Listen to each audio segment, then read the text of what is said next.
Okay. Welcome, everyone. My name is Ann Bennett. I am the Executive Director of the Laurel Historical Society here in Laurel, Maryland. And I am very excited to welcome everyone to the second of our fall speaker series. We have another staff member from the Laurel Historical Society, Riley Matson, with us. Hi, everybody. Hi, Riley. And Riley and myself will be monitoring the chat and the Q&A. So if you have any questions or comments at any time, feel free to put them into the chat or the Q&A box, and we will get to them at the end of our presentation tonight. But I am going to just show you that this is our current exhibit here at the Laurel Historical Society, and both our spring and fall speaker series have been in support of this exhibit, What's Cooking Laurel: Restaurants, Recipes, and Community. And we invite you to stop by the museum at 817 Main Street. And we are open on Friday, Saturday, and Sunday from 12 to 4. We have free admission. We have a little gift shop. We have lots of exhibit interactive. And so we invite you, if you are in the Laurel area, to stop by and see us before the exhibit closes at the end of the year. And if you're not nearby, if you're in Florida or Georgia or Michigan or wherever you are from, check us out online and you can connect with us that way. And I'm actually going to stop sharing at this point. I'm going to go through some of the slides at the very end of our talk, but I am going to introduce our speaker for tonight. We are very excited to welcome a special friend of the Laurel Historical Society, Mr. Richard Friend from the Laurel History Boys. And you might recognize him also. Richard was one of our guest speakers from our spring speaker series talking about the 50th anniversary events in Laurel. And so he's returning tonight virtually to talk about a little bit of that, the community, the restaurants of Laurel's past. So that's why I said I hope you have eaten and that you are ready to take a stroll down memory lane with Richard. So I will let Richard take it away and continue introducing himself, and then I'm going to turn off my video and start monitoring the chat. So welcome, everyone, and thank you so much, Richard. Thank you, Ann. How do I sound? Can you hear me? Yep, everything sounds good. As I mentioned to you guys earlier, I'm getting over a cold, so I'm hoping my voice holds out through this. If you hear me clearing my throat every once in a while, don't be alarmed. I don't have COVID, and if I did, you can't catch it through the magic of Zoom. You know, we're safe in our homes, which is always nice. I also mentioned that this is, despite having worked from home now for the majority of 2.5 years, this is the first time I've actually had to give a PowerPoint presentation via Zoom.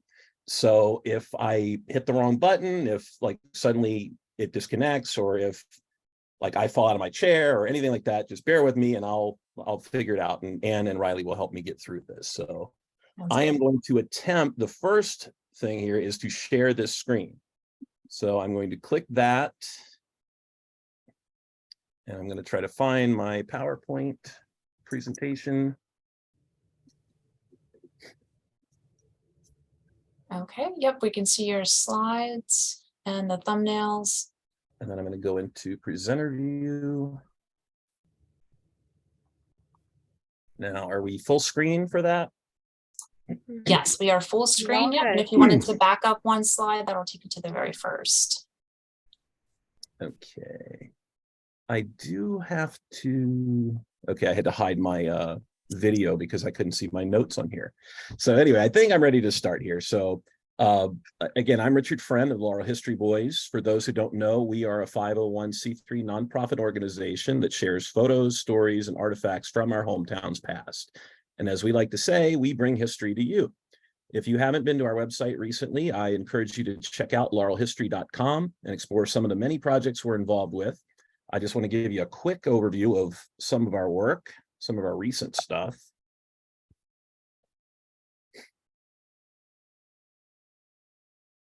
I am trying to advance this. Does that go? Okay.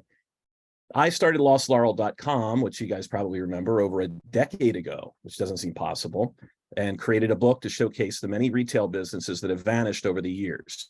I found that this aspect of hyper-local history is something that people can really relate to, as it touches on places and things that we've personally experienced. These aren't monuments or historical event markers. They're actual places from our past that trigger memories and for the most part, spark joy. A couple years ago, I designed Postmark Laurel, a 280-page book of historic picture postcards. And before embarking on this, I seriously had no idea how many postcards had been produced here. And to this day, I'm still finding more. So that's pretty incredible. And in 2020, just in time for the city's 150th anniversary, Kevin Leonard and I produced Laurel at 150, a decade-by-decade visual scrapbook of Laurel's history. Just a quick side note, Kevin and I will be at the rescheduled Main Street Festival next Saturday, October 15th, and we'll have these last two books available for sale, so stop by and say hello. I don't have Lost Laurel books. Those are long gone, unfortunately.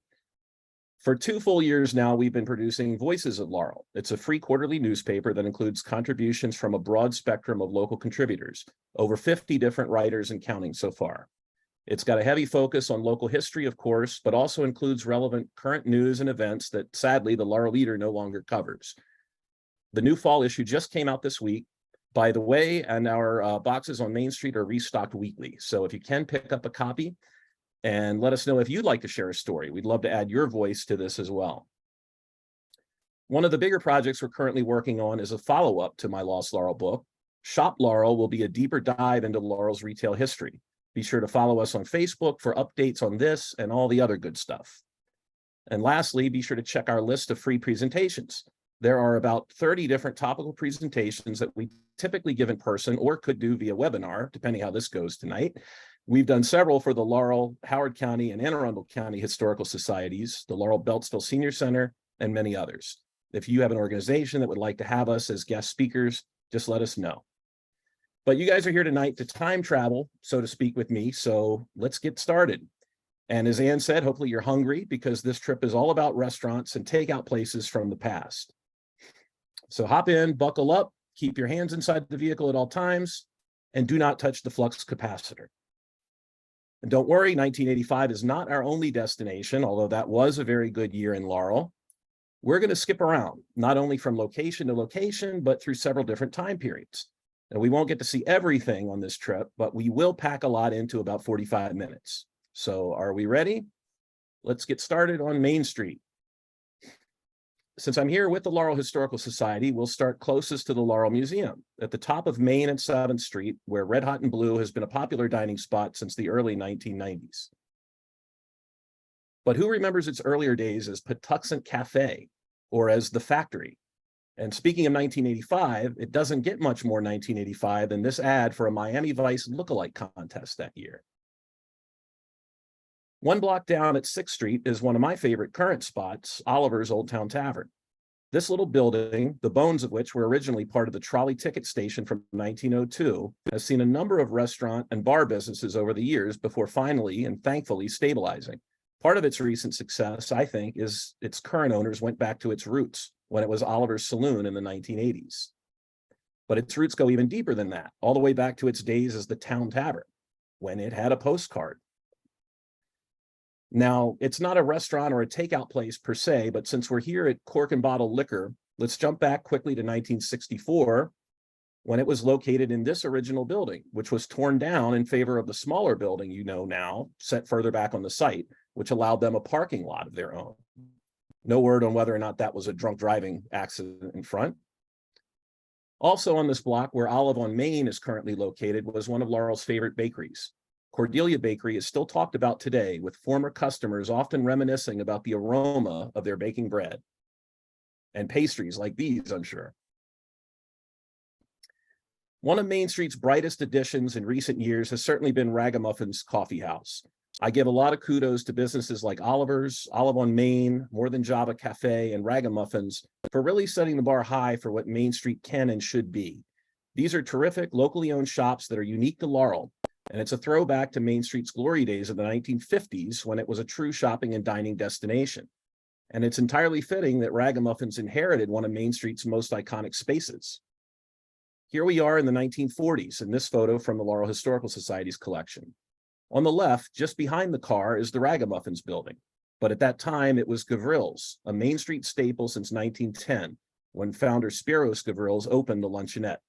You'll notice that beer in all caps was advertised on this side of the Gavril sign, along with soda and lunch. And on this side, in a photo from the early 1990s, after it had closed, candy had top billing. They did have everything, apparently. Here we get a peek inside in the early 1980s with customers at the counter and Theodore Gavrils, one of Sparrow's 3 children who ran the store, seated in the foreground. To this day, Laurel residents remember the sandwiches, the milkshakes, and perhaps especially the chocolate Easter eggs that Gavrils became known for. That, and of course, the friendly faces of the owners. Here's Nick, Christina, and Theodore Gavril shortly before their retirement in 1989. Nearing the intersection with Washington Boulevard, we'll note the empty lot on the right. Be sure to check out the new fall issue of Voices of Laurel, which I said just printed this week, is in boxes now.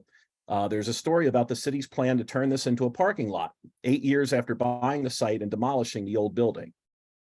That building, of course, was Petrucci's Dinner Theater. From 1977 to 1992, this was the only place in town where you could enjoy a fantastic dinner and a Broadway quality show. A History of Petrucci's, written by Angela Jo Petrucci herself, is the cover story in our new issue of Voices of Laurel, coincidentally. Directly beside what had been Petrucci's is currently Wings, Things, and Pizzas. I always get confused when I see that sign because I'm not sure which order to read those in, but I'm told it's Wings, Things, and Pizzas.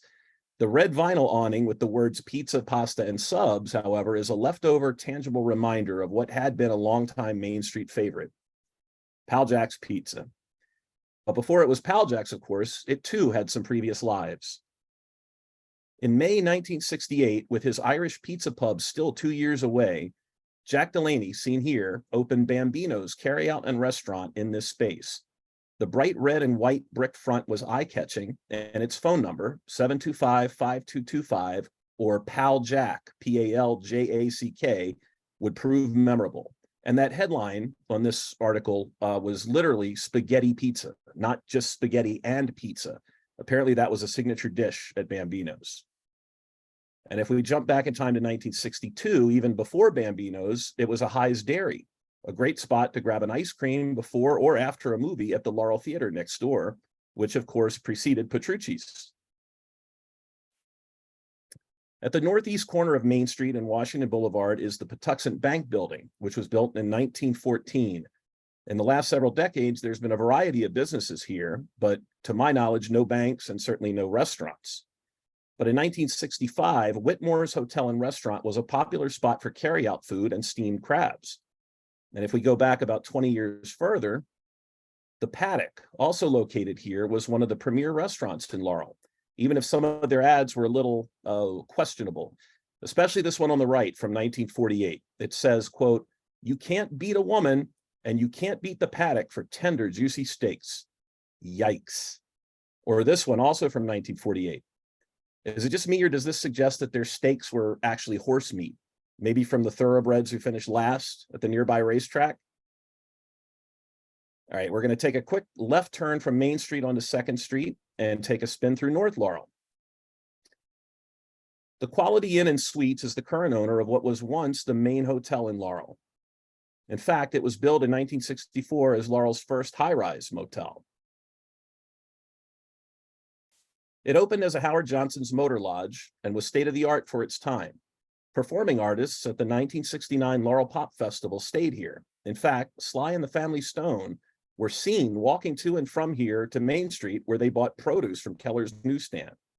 And in 1972, Alabama governor and presidential candidate George Wallace had checked into a room here, but then, of course, he was shot at Laurel Shopping Center, and his accommodations ended up being at Holy Cross Hospital instead. Anyway, in the penthouse of the Howard Johnsons was the International Lounge, which featured entertainment and top-shelf cocktails. Moving a bit further north, if you've ever experienced an odd craving for 1950s-style burgers, fries, and ice cream while driving by this little Americar dealership on Route 1 North, there might be a reason for that. For a few years in the early 1960s, Quick Shake Inn offered 19-cent hamburgers and was marketed as the only local drive-in with an electronic ordering system.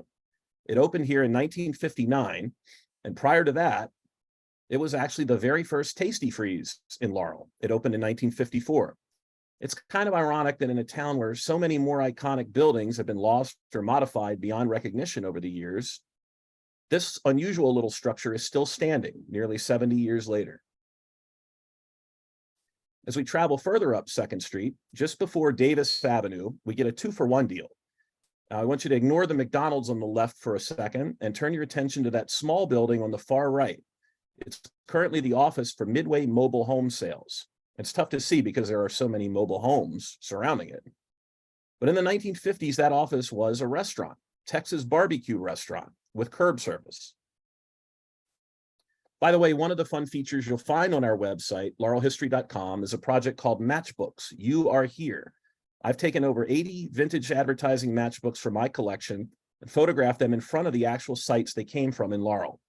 In many cases, a tiny matchbook like this is the only remaining evidence that some of these places ever even existed. Now, getting back to that McDonald's on the left, situated between Route 1 North and South, it's been a couple different fast food joints in decades past. Originally, in the early 1970s, it was Geno's, and throughout most of the 80s, it was Roy Rogers. Continuing up the hill, just past the roller skating rink on the right and across the street from the Laurel thrift store, was Outriders Diner.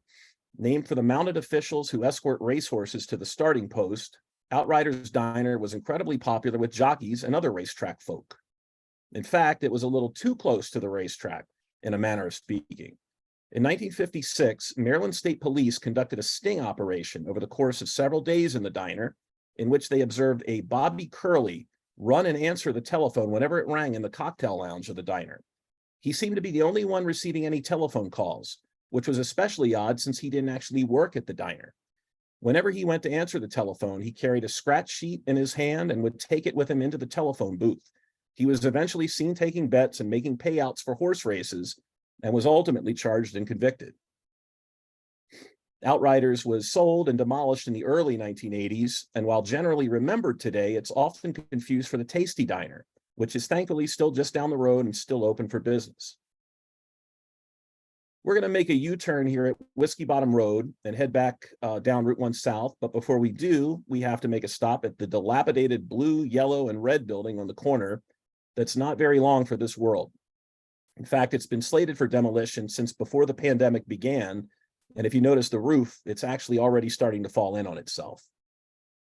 But in its heyday, the California Inn was a popular dance hall and cocktail lounge that dated to World War II.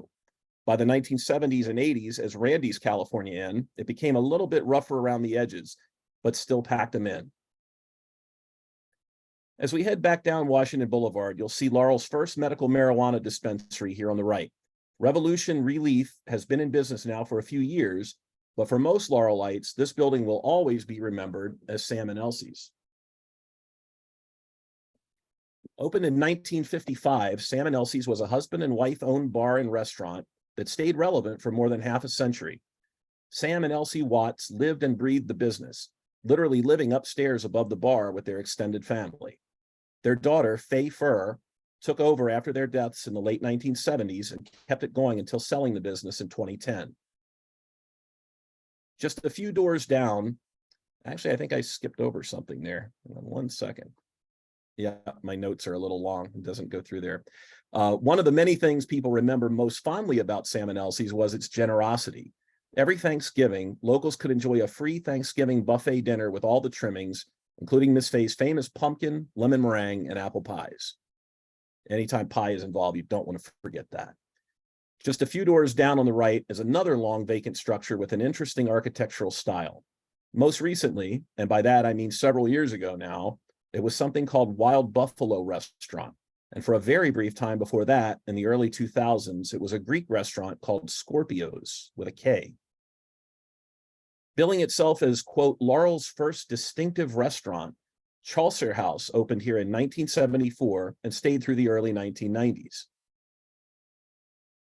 But it was originally a very classy place called Al's Flamingo Restaurant and Cabins. And as you can tell, this is yet another postcard. Opened in the 1930s by Al Leakin, Al's Flamingo truly was one of Laurel's first top-tier restaurants. And if you ate or drank too much, you didn't have to go very far. Along the tree line were 21 cabins available for a comfortable overnight stay.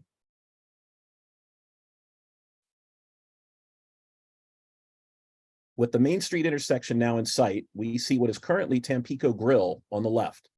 You'll notice the hotel behind it, and as you'll recall from our drive on the northbound side of Route 1, that was originally the Howard Johnson's. Well, this was originally the Howard Johnson's restaurant, where in 1964, you could enjoy an all-you-can-eat fish fry for a whopping $1.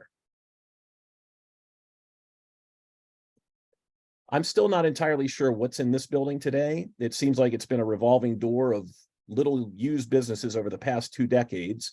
It's been an antique center, a Jamaican restaurant, a tax service, a dance studio, a graphics business, and of course, a vacant, increasingly dilapidated structure.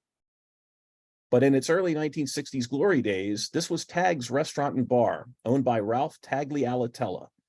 Tag's was the premier destination in Laurel for Italian food, seafood, and steaks for more than 3 decades.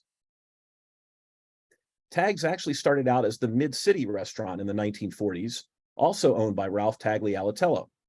Now, this photo is undated, but there's something important about the cars that can help us figure out the time frame. It's not just the make and model, but the direction they're facing. They're facing north. Prior to 1951, Washington Boulevard was two-way traffic, not just southbound traffic as we know it today. But more on that in a moment. Tag's experienced a number of fires over the years, but a devastating kitchen fire in the early 1990s ended up closing the business for good. There was talk of reopening, but those hopes were dashed, and nothing has filled its shoes in the decades since. If you notice, you'll see at the old, where Tampico Grill is, there was something called Philadelphia-style subs the time that this photo was taken. All right, as we cross over Main Street, now technically South Laurel is Montpelier and Oakcrest areas, but for our purposes tonight, I'm just going to call it anything that's south of Main Street.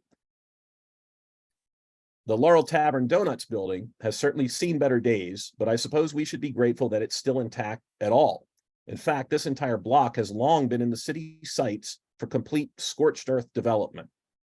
But the Little Donut Shop is, of course, one of the few remaining original little tavern structures in our area, and it's one of the oldest. Still going strong in this 1997 photo, Laurel's Little Tavern opened in 1939 and closed nearly 70 years later in 2007. Because it sits so close to the road, and maybe because the notorious B&E Tavern was directly across the street for so many years, the building has seen its fair share of drunken accidents, like this one from 1981. Contrary to whatever this guy was thinking, it has never been a drive-through. And as I mentioned earlier, prior to 1951, this entire stretch of Washington Boulevard had both north and southbound traffic. And in these photos from the 1940s, looking north toward Main Street, you can see that the Little Tavern was right there in the thick of things. Imagine being a pedestrian trying to cross Route 1 with traffic going both ways. Here's a couple of brave, well-dressed jaywalkers, undoubtedly risking their lives for those delicious Little Tavern hamburgers in the 1940s. After it closed in 2007, a neon sign professional named Norman James, also known as the Baltimore Sign Guy, rescued the original signage, which otherwise would have been scrapped. He also manufactured the Laurel Tavern Donut sign for the new owners, paying homage to the classic Little Tavern style. The signage from Laurel's old Little Tavern, completely restored, now graces this custom tool shed in Norm's backyard. Yes, that is a tool shed. That is like the tool shed of my dreams. And for those who don't know, Laurel Tavern Donuts actually does serve the classic Little Tavern hamburgers. A former waitress shared the recipe with the owners a few years ago, and they were more than happy to bring them back. As far as I know, it's now the only place that sells them the way Little Tavern used to make them. You might have noticed something else in this 1940s photo from a couple slides ago. Across the street from Little Tavern is the Laurel Diner. But this is clearly a different diner than the one where the Tasty Diner sits today. The diner actually sat right on the edge of the sidewalk facing Washington Boulevard, and it was already the second diner structure to occupy that site.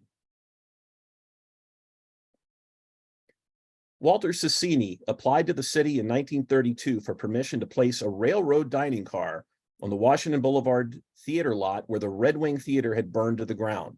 The dining car, a trolley conversion, was described as steel and on wheels, but that a base was to be built around the wheels so they didn't show. The city council approved the permit and the Laurel Diner was in operation. By 1934, brisk business prompted an upgrade to a larger Silk City model seen here, which serviced the site until the Route 1 bypass was completed in 1951. The 1934 model had an adjacent dining room, shown here with waitresses posing beside a young Lucille Norris, the niece of owner Walter Cicini. In 2016, Pete Lunas and I had the opportunity to meet Lucille at her home on the Eastern Shore, where she shared photos and recalled memories of the diner's earliest days, including this photo of the Laurel Diner's head cook and another family member of Lucille's, Mimo Mangialardi, whose name literally translates to man who eats lard. The Laurel History Boys brought Lucille to visit the diner in person and to see Laurel for the first time in 75 years. It was a fantastic day for us all and one she still talks about. It was, of course, the first time she'd actually seen the third diner on the site in person, because in 1951, a new Comac-built diner car was placed between the north and southbound lanes, where it has remained open as the tasty diner we know today. Walter Cicini sold the diner to Gene Wilkes in 1976, and it's been part of his Tasty Diner franchise, which includes diners in Bethesda and Silver Spring ever since. But Wilkes has been trying to sell the site for years now, and truth be told, had he not purchased it from Cicini, the diner likely would have been long gone. In late 2018, a proposed sale to a medical marijuana dispensary that would have destroyed the diner, one of only two known fully intact surviving Comac models in the country, was narrowly avoided when the city's planning committee and board of appeals unanimously voted to deny it. Along with the Laurel Historical Society, the Laurel History Boys had rallied public support for saving the diner, not to prevent it from being sold, but to ensure that the historic structure would not be lost unnecessarily. Ideas to explore options for relocating the diner to city-owned properties on Main Street, like that vacant Petrucci's Dinner Theater lot, were consistently ignored by the city and its Community Redevelopment Authority, even when the Laurel leader requested comments. Certain people at City Hall were not happy with us, and evidently still aren't, but this was an example of some in local government being unwilling or unable to read the room, so to speak. And the room remains filled with Laurel residents who do not want to see this classic diner destroyed or hidden behind someone's homogenized, soulless vision of modern architecture. Meanwhile, owner Gene Wilkes has quietly continued to look for a buyer. So while the immediate threat to the diner's survival was averted, its future still remains under a dark cloud, a cloud that includes an owner who really doesn't want to be in Laurel anymore, and a city administration that wants no part of preserving this little piece of history. Against the odds, a Tasty Diner also survived the pandemic, although its longtime tradition of remaining open around the clock, something that probably hadn't been necessary for decades, did finally end. Its new hours are a much more reasonable 6 a.m. to 10 p.m. 7 days a week. Moving on, just down the street from the diner is Camelot Liquors, which has also been here seemingly forever. I want you to note the vertical sign, that big yellow oval with the red arrow. Would you have guessed that Camelot Liquors was, in 1970, a donuts and ice cream shop? Open 24/7, Gold Ring featured specials such as this, 16 donuts for $1. So between that fish fry and donuts afterwards, man, $2, you were set. Also, you can't see it from here, but just behind Camelot Liquors on the other side of Route 1 is Jiffy Lube. It's occupied that site for more than 3 decades, but there was almost a restaurant there instead. A zoning ordinance in 1977 denied an application for what would have been an Arthur Treacher's Fish and Chips fast food restaurant. And I think there's like one of those left in the country today, too. And speaking of donuts, Laurel's newest Dunkin' Donuts is here on this block. Prior to that, it was most recently a KFC, but those of us old enough to remember the 70s and 80s should remember Wiener King, home of the self-professed world's greatest hot dog. I don't know about that, but as a child, I loved that they sponsored a Laurel boys and girls softball team. Because trust me, you had to be a mature preteen kid to pull off wearing a jersey that said Wiener King. Just before the light at Route 198, let's take a moment to appreciate one of the often overlooked fast food icons in town. Not only has Arby's quietly remained open at this site for more than 50 years, this original neon sign is one of only a handful left in the country. At one time, there were over 3,000 of these giant hats dotting the roadside. Now there are likely far less than 100. Many of us associate this little shopping center with Pasta Plus, which, as you probably heard, has thankfully reopened on a limited carryout basis. And if you read Kevin Leonard's story about Pasta Plus in the spring issue of Voices of Laurel, you learned why none of the other storefronts ever reopened after the years. Because Pasta Plus, which needed as much parking space as it could get, bought the entire shopping center when it became available. The sign over one of those storefronts, the former Ming Garden restaurant, still hangs here, despite having closed in 1994, nearly 30 years ago. Ming Garden was opened by Chinese refugee Q.H. Su, who arrived in the United States in 1940, but had to leave his wife and son behind until 1956. In 1971, this hardworking family opened the restaurant with son Kwong Su as chief cook, and they worked every day of the week until 10 p.m. Many former customers still comment on Ming Garden having had some of the best dishes they've ever tasted. Opened in 1972, the Bullpen was a sports-themed pizza parlor and restaurant that seemed to have a little bit of everything: home-style cooking, delicatessen sandwiches, kosher pickles, and a full breakfast menu. And they had some pretty incredible hours, opening every morning at 5 a.m. The Bullpen wasn't around very long, but the next tenant had more success. The Storm Inn and Carryout was a very popular restaurant and bar that also sponsored a number of winning adult softball teams. Loyal customers were so disappointed when the Storm Inn announced its closing that they created black armbands to show that they were in mourning. Our friend John Mushaw and Lee Mushaw saved one of these. While it was certainly missed, it's safe to say that the business that took its place, Pasta Plus, went on to cement its own place as one of Laurel's most beloved restaurants of all time. While we're at this intersection, let's peek up Gorman Avenue. You'll know, of course, this is where Toucan Taco is located.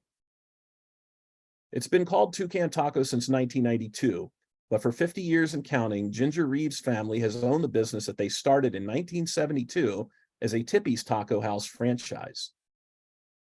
Tippy's actually opened here in 1969, before Ginger's parents bought it in 1972. But tacos weren't the first thing served here. Opened in 1965, the first restaurant on the site was Little Pigs of America Barbecue. Not restaurant related, but for anyone who's interested, the other two businesses beside it at the time were a barbershop and a tropical fish store. Also, I want to point out the shape of that sign in the parking lot. Little Pigs of America used that polygon shape as its logo, which also worked well for its outdoor signage. When Tippy's opened, it retrofitted its new sign to cover the former Little Pigs logo. As a kid, I'd always thought that was special to Tippy's, that shape. Directly across the street from Tippy's, on the corner of Gorman Avenue and Thomas Drive, sits a long vacant former Chinese restaurant. Happy Fortune closed years ago and was never much to write home about when it was open, frankly. But the legacy of the boarded up little building from the time when it really was something special is worth noting. This was a place called the Pizza Hut, which had opened in 1959. It was marketed as Laurel's original pizza and sub shop. It's important to note that this was not the Pizza Hut that you know today. The global franchise had itself only been founded in Kansas 1 year earlier in 1958. Note, this just happened to be the name that a local man named Morty Apple decided to name his Laurel Pizza Shop. And so it was that in 1976, Morty Apple changed the name of his family's little pizza business to Apple's Pie. But he did it after selling the Pizza Hut naming rights to the corporate giant for what was probably a tidy sum. The best part, the pizza stayed the same, and by all accounts, it was delicious as ever. Okay, let's get back out onto Route 1 South. As we near Laurel Shopping Center, which we're going to avoid tonight because you know there's always a ton of traffic down there, we see Pollo Campero on the right. For many of us, it seems like yesterday, but it was way back in 2009 when the Tasty Freeze, also known as the Big T, was demolished. It had sadly closed its doors in 2007. It's hard to imagine losing both the Little Tavern and the Big T in the same year, but it happened. The Nickel family, seen here in 1999, celebrating 25 years of ownership of the popular restaurant, purchased it in 1974. They had purchased it from the original owners, Mr. and Mrs. James DiLorenzo, who first opened the Tasty Freeze in 1970. At the time, the building did not have an indoor seating area. Like the old-time drive-ins, it was simply a walk-up counter. The reason for that was uncovered, literally, as the building was being demolished in 2009. As the outer bricks were broken at the rear of the building, shiny red and white porcelain tiles appeared beneath.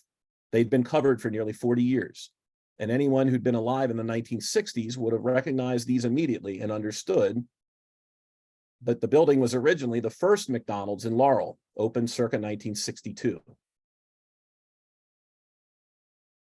It closed in 1969, not because business was bad, but because it was booming. McDonald's had simply outgrown this tiny space.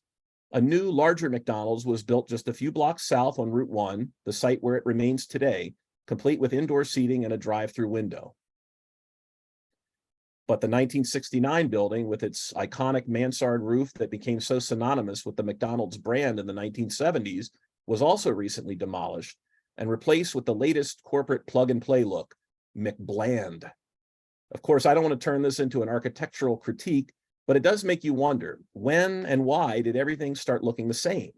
If you took the logos off any new McDonald's building today, you'd have a hard time guessing whether it was a bank, a bookstore, or an urgent care facility. Say what you will, but that was never the case with their architecture in the 1960s or 70s. Anyway, as we approach Marshall Avenue, let's take note of the IHOP on the left. That building was originally a Bob's Big Boy, but we'll get to that in a second. First, everybody hold on tight. We're going to go airborne over Laurel Shopping Center here for just a moment. We're in 1971 here, so take a second to get your bearings straight. At the bottom right corner, the far bottom right corner, is the intersection of Route 1 and Marshall Avenue. You can see just a sliver of the Tasty Freeze parking lot. Notice the green lawns and trees along Marshall Avenue? Those are residential houses, which would be gone before the end of the decade to make way for the Arbitron building. Just past those houses is the creepy Georgetown Alley parking deck. But I want to draw your attention to the church-like building with the blue roof in the foreground. That was where Laurel's original International House of Pancakes was located.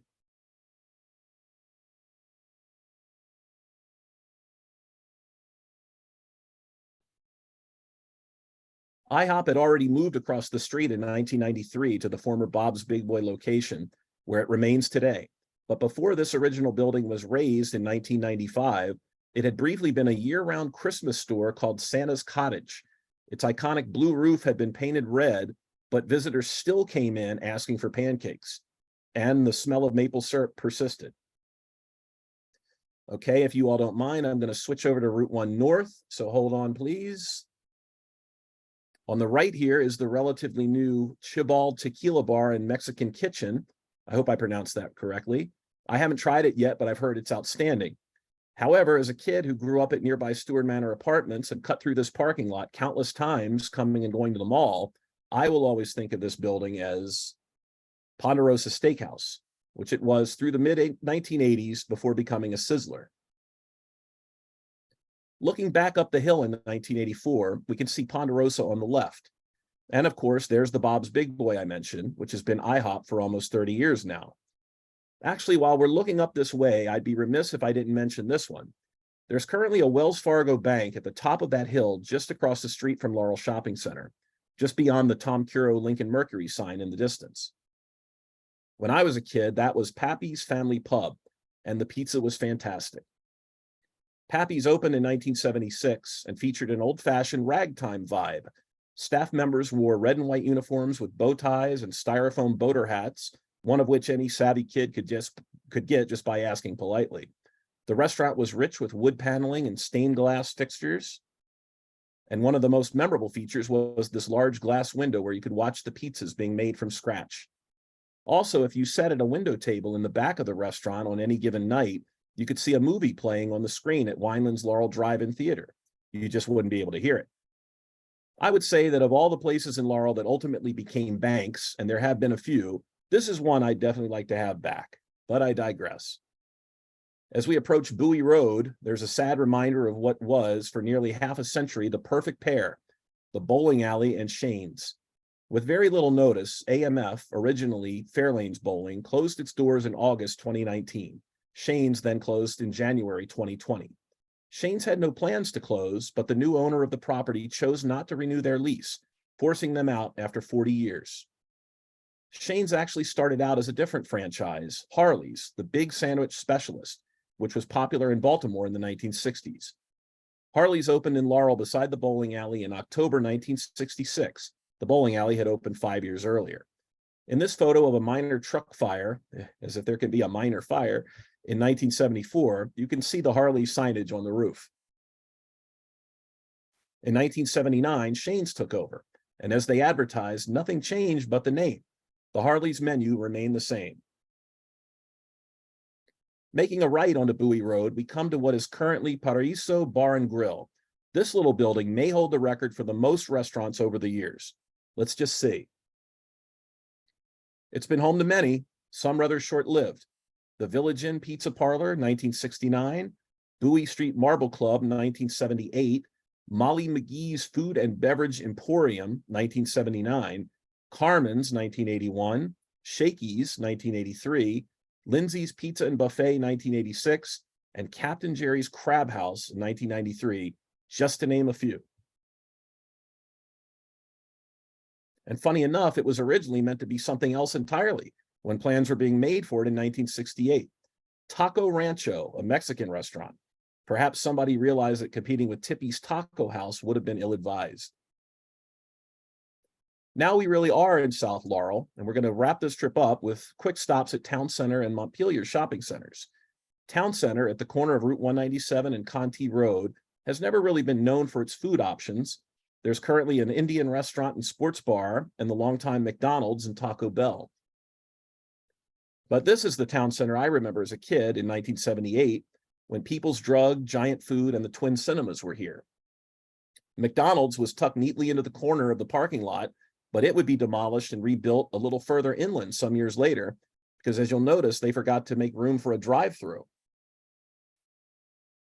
The shopping center's main restaurant draw throughout the 1970s and 80s was De Gennaro's, a longtime favorite Italian restaurant in the area, also known for its bar and entertainment. If this was still 1973, you could take advantage of their Monday night special, although it's Thursday night, but I digress again. Spaghetti feast for $2.50, cocktails for 58 cents. Sign us up. In the late 1980s, another fast food restaurant was added to the Town Center parking lot where Taco Bell currently is. It was originally Church's Fried Chicken, which in my humble opinion was better than Popeye's, especially when they sold their individual peach pies, which were so good. Ironically, this location became a Popeye's for a while before ultimately changing over to Taco Bell. At Route 197 and Muirkirk Road, just before the exits to the BW Parkway, is what is currently called Crystal Plaza. Most of us probably still refer to this as Montpelier Plaza. But in late 1969, the shopping center was originally only about a third of the size it is today. In its 1970s and early 80s heyday, it had a little bit of everything, including a Pantry Pride grocery store, drug fair, High's Dairy, a U.S. post office, and a photomat in the 6-acre parking lot. And it gained a nice alternative to McDonald's and Burger King in 1976 with the addition of this Roy Rogers. But the undisputed crown jewel of the plaza was Delaney's Irish Pizza Pub. Jack Delaney opened his namesake pub in 1970 while simultaneously owning Pal Jack's on Main Street, and within the first decade, he'd expanded the business into the adjacent storefront. The left side was the lounge and the right side was the restaurant. In addition to the paint-covered windows with their Irish castle and leprechaun motifs, the interior walls were also covered with murals, most depicting a whimsical Irish countryside. They were painted by a mural artist from Silver Spring named Ed Robbins, who actually returned from his new home in Florida in 1995 to touch up the colors and add some new elements for the restaurant's 25th anniversary in 1995. But a lot had changed by 1995. In fact, Jack Delaney himself had already been dead for 6 years. And just 3 years before he died, he'd sold his beloved restaurant to Gino Catalano and Albert Alberstadt after some major legal trouble in the early 80s. Delaney's name was quietly removed, and the restaurant continued on as simply the Irish Pub. Besides the amazing thin crust pizza, most people fondly recall 4-foot-tall Sammy Ross, who lived large on most evenings as a real-life leprechaun, singing, dancing, and entertaining guests as only he could. With a legitimate showbiz career going back to the 1940s, Ross had worked with the Three Stooges, Jackie Gleason, Lawrence Welk, and Charlton Heston, among others. But at the Irish pub, he found his true calling. And for most of the years that it was open for business, Sammy was there. He lived to be 87 years old. Sammy passed away on December 11th, 2010. Sadly, he lived to see the Irish pub be lost forever on June 1st, 2003, in what was quickly determined to be second-degree arson. Valerie Oliver, a Laurel resident who only recently purchased the restaurant and became its third owner, pleaded guilty along with 2 young employees to setting the fire in hopes of receiving an insurance settlement. In a truly baffling ruling, 2 of the defendants, including the owner, were sentenced to 3 years of supervised probation. The third defendant saw her charges dropped completely. The arson caused an estimated $1.5 million in damages to the shopping center, including to the U.S. Post Office, which should have resulted in federal charges. But the destruction of one of Laurel's most beloved restaurants of all time, well, you couldn't put a price on that. Now, I definitely can't end our trip on this sad note, so instead I'd like to leave you with what might be the best of the best. Over the summer of 2020, the Laurel History Boys conducted an informal research poll asking our Facebook followers to name what they consider to be the single greatest business in the history of Laurel. We asked them to select their favorites in 5 separate categories: bar, restaurant, fast food, department store, and specialty store. For fast food, the winner was, not surprisingly, Tasty Freeze. But the greatest Laurel restaurant of all time, according to those who responded, was one I've obviously saved for last. Bay and Surf was an instant success when it opened in 1965 and went on to be a consistent favorite throughout the region for over 40 years, having hosted many weddings, graduation dinners, and other important occasions. Food critics frequently named its cream of crab soup as the finest in all of Maryland. In my collection, I have a menu from the restaurant, one that was in the building that Valentine's Day, 2007, when a refrigerator compressor caught fire. The restaurant never reopened after that, sadly, and was demolished in October 2013. The luncheon special sheet inside was printed specifically for that Valentine's Day on pink paper surrounded by hearts. I think that's kind of fitting considering the love that so many still have for this very special restaurant. Finally, tonight, I want to bring you back to the Laurel Museum. Did you know that long before it was a museum, this building was at one time a notorious Prohibition-era supper club with a speakeasy? Okay, I am totally kidding. That is not true. So do not let any rumors get out. In all seriousness, I just wanted to mention the Laurel Historical Society's plans for its 2023 exhibit because they have a lot in common with the journey we've just taken here tonight. The exhibit is tentatively titled, "It's All Laurel, City Limits and Beyond." And the idea is that it will explore the histories of neighborhoods and communities in the greater Laurel area, which extends well beyond just the historic district. If you grew up in or spent significant time in areas like Montpelier or North Laurel, Maryland City, Russet, or West Laurel, any place that had one of Laurel's several zip codes, like the far-reaching restaurants you've seen here tonight, the museum would love to hear from you. Please get in touch with Anne, and she'll happily give you more information on how you can help. Thank you again very much for spending your Thursday evening with me. I'll turn this back over to Anne to wrap things up. I am going to hit stop share and hope I do this right. Yeah, all looks good. Richard, thank you. That was that was amazing. As a trip down memory lane, fast-paced car in a DeLorean, and very, very witty as well. So thank you so much for doing that. I hope everybody enjoyed it. What we're going to do now is let Richard catch his breath for a little bit, and I will invite everyone to again participate by asking any questions that you have for Richard in the Q&A or in the chat. Riley and I are going to start going through those in just a second. But to give you time to do that, what I'm going to do is just share my screen briefly and follow up with the upcoming events that I had started to do earlier. So just real quick, before we swing it back over to Richard, we do have another partnership with the Laurel Library coming up. So we have a 4-part series called The Foods of Fiction.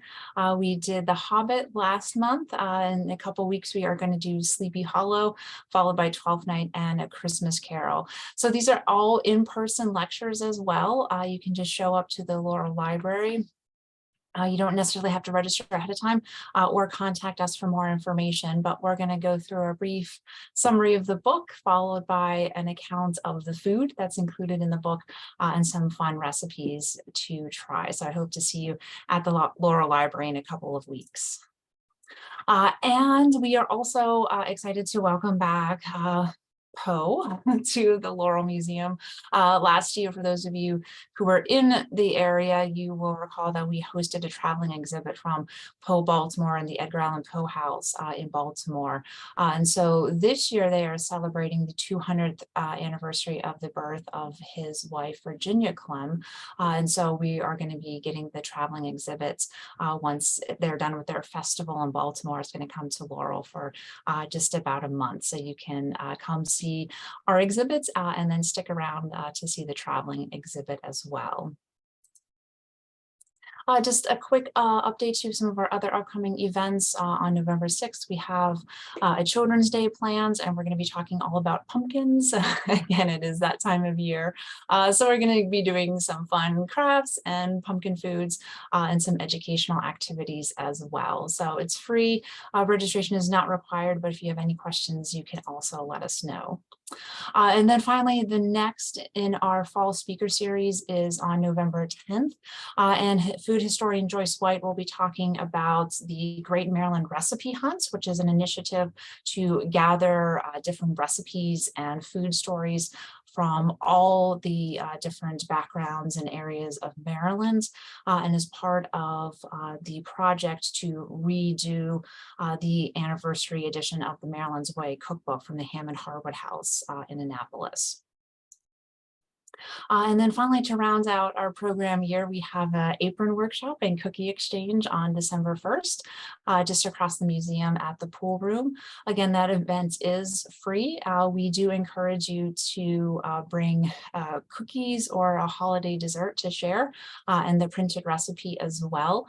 You don't have to bring cookies or do any sewing or anything like that, but it will be a super fun time when we're partnering with Marilyn Johnson on that event. And then finally, as we've done, we will be having a holiday open house the first weekend of December. We also will be having fun festive holiday foods, refreshments, and our 2020 collectible ornament will be available as well. Just a quick reminder to join or renew your membership. All of your support helps us out to bring programs like this to Laurel and to the extended online community. So I will put those links to join or renew membership or to contribute a small donation. And I'll put those links in the chat in just a second. And then finally, we are trying to do a new project this fall webinar series. And so anybody who goes to the website, which I already put into the chat once, but I will do again, if you just complete a very quick survey, let us know what you thought about this webinar tonight. You will be entered into a raffle to win a $25 gift card. So again, that will really help us out and support future programming at the Laurel Historical Society. And so finally, this is our contact information. You can get in touch with us here at the museum by phone or by email. And again, stop by, not the speakeasy, but the museum exhibits on Friday, Saturday, and Sunday from 12 to 4. And as Richard so kindly mentioned, we are in the process of winding down our exhibit year from the What's Cooking exhibit to next year's exhibit, which is called It's All Laurel, City Limits and Beyond. And as this wonderful program highlights tonight, there's so many stories and so many pictures and so many materials that are all about Laurel, and it doesn't matter if it's Montgomery Street or Montpelier, or if it's Russet, or if it's Main Street, it's all Laurel. And so we do encourage you to get in touch with us, stop by the museum, and I also will put a link to our community information form online, so you can be sure to share your stories and your comments with us, and we will capture that and make sure that it's part of the exhibit and our collection going forward. So I'm going to stop sharing my screen, and hopefully that's given everyone enough time to go through the questions and the chat. So Riley, I'm going to toss it over to you. Do you want to tackle the questions in the Q&A box while I go through the chat? So we have one question that is asking, wasn't Chaucer House also Arnold and Company for a good while? That does sound familiar. I'd have to confirm though that there was a gap there, I think, between Chaucer House and Scorpio's Restaurant, so it very well could have been. Okay. And the second question that we had in the Q&A chat was, can you tell us anything about the history of the Tottle House? Tottle House, well, that would be on the corner of what's called Baltimore Avenue near Laurel Lakes, and whatever that road is that goes up, the first road that goes to Laurel Lakes. I believe that was the first restaurant that was put on that site. I think that little building was originally the Tottle House. And when that closed, I don't recall exactly what year, it was Einstein Bagels for a while. And then I think it sat empty for a bit. And now I believe it's also another urgent care / CBD type place. I'm not sure. But I think Tottle House was the original. It was not it was not like an old time place. I mean, this would have opened probably in 1985 with the rest of Laurel Lake Shopping Center. Going through the chat, we also have the question of, what about Woolworth's lunch counter? Oh yeah. Go back and look at one of our Voices of Laurel. We did a special. We sat down with the Woolworth's queens, the ladies, one of the ladies, Miss Lucille, who worked the lunch counter for many years. Yeah, I mean, that's a sorely missed department store, and especially that little lunch counter diner. I want a grilled cheese sandwich now. Every time I think of that, I want grilled cheese. Yeah, I think there's a lot of good comments here, Richard, and I think we're gonna have to do an encore, not only to have you back for another speaker series, but I think everyone's interested in a part 2, and I also would be interested in taking a detour down 198 to where your old stomping grounds were. Gotta go. I missed Maryland City this time. I was trying to kind of breeze through this, but I'm seeing a lot of good comments of well, I still call it Dirty Herb's Carryout next to the diner. Someone asked about that. They call it the Shrimp Shack. Another late night favorite. Yeah, I mean, I could probably do 5 of these with just the things that I missed tonight that I just didn't have time to include, but wanted to touch on as much as we could, in a limited amount of time. So definitely more to come. And they'll be in that Shop Laurel book. I mean, we're trying to make that as unabridged as possible, like as many restaurants and businesses as we can find. And the really tricky part, and as you guys probably know, especially in the older newspapers, going back to the 30s, even up until the 50s, a lot of these places didn't even include the address because they figured the people live here, they're going to know where it is. But, some 70, 80 years later, we find these ads, we know that there was a restaurant or a business in Laurel named such and such, but it's really difficult to pinpoint where it was, when it opened, when it closed, that sort of thing. But it's a fun puzzle, and that's what we're doing. Yeah, absolutely. I agree. And you were a really big resource for us as we were researching our current exhibits. Our volunteers put together about a list of about 200 closed restaurants from the very early days of Laurel all the way to the present. So it's a lot to go through. And you were right when you said about the matchbook covers, because sometimes it's just a matchbook cover or one advertisement or a reference, and that's all you have. So that just kind of goes to show you, just how kind of fleeting some of these restaurants are. It's also sad when when it's a memory of a place that burned down and that's all you have is a matchbook from there. Exactly. Yeah.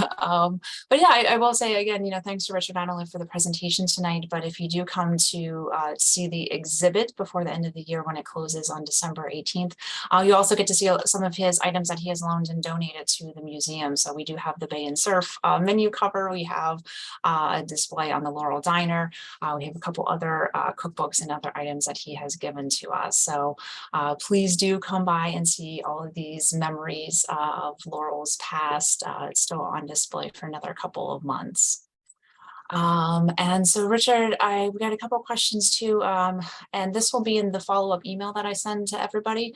But please let everyone know how they can learn more information about your YouTube channel, how to get in contact with you and the Voices of Laurel.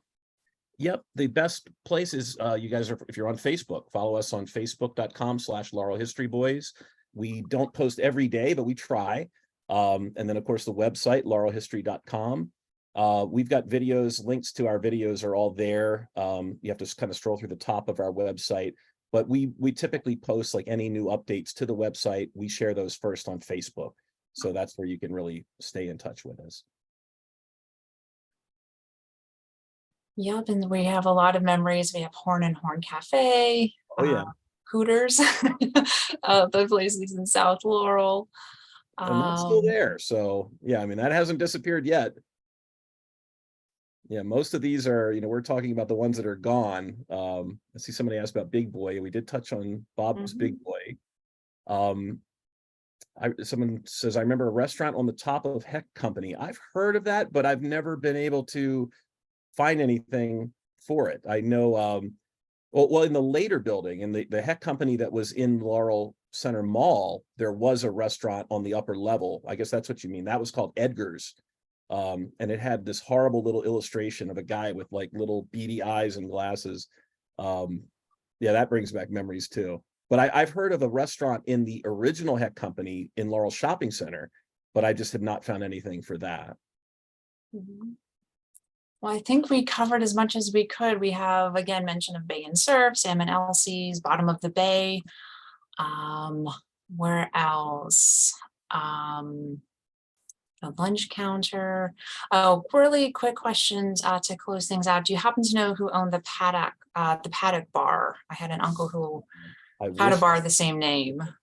I can look at some of the other ads that I found. It may name like what they like to call proprietor. Right. But I don't remember seeing it, unfortunately. And again, I mean, that's something that they typically didn't, unless it was a really high-end place that was, where the owner wanted to be like the presenter of the evening and he made the rounds, to all of the guests. It wasn't something that was known. But that's a good question. I mean, it's something that we'd like to add to our list. If we could find out who owned these places, that would just add more to the puzzle. Yeah, absolutely. And so, yeah, and Carol says magnets for fundraising ideas of old restaurant signs. Yeah, some of these are cool. So yeah, some of these are really classic and going all the way back to, like you said, like, Tippy's and, fitting it into the iconic signs. So a lot of those are just really tied up with our growing up here in Laurel. So again, I think what we'll do now is I'm going to stop the recording in just a second, but we'll stick around for a few minutes just to wrap up any other questions. And then, like I said, I'll follow up with an email to everyone. I'll have the link to the feedback survey. So another reminder, I just put it into the chat. Please click on that. Let us know how we did tonight and any other programs that you might see in the future. And then also to remember just to send a little love and some money our way, and to the Laurel History Boys, give us a donation for the program tonight. So all of that information will be in the follow-up email as well. So with that, I'm going to stop the recording, but we'll still keep the webinar open for a few minutes. So I just want to end by saying thank you so much to Richard and the Laurel History Boys, to Riley, and to everyone who has joined us tonight and on the recording. So thank you for Laurel, Maryland, and we'll catch you next time.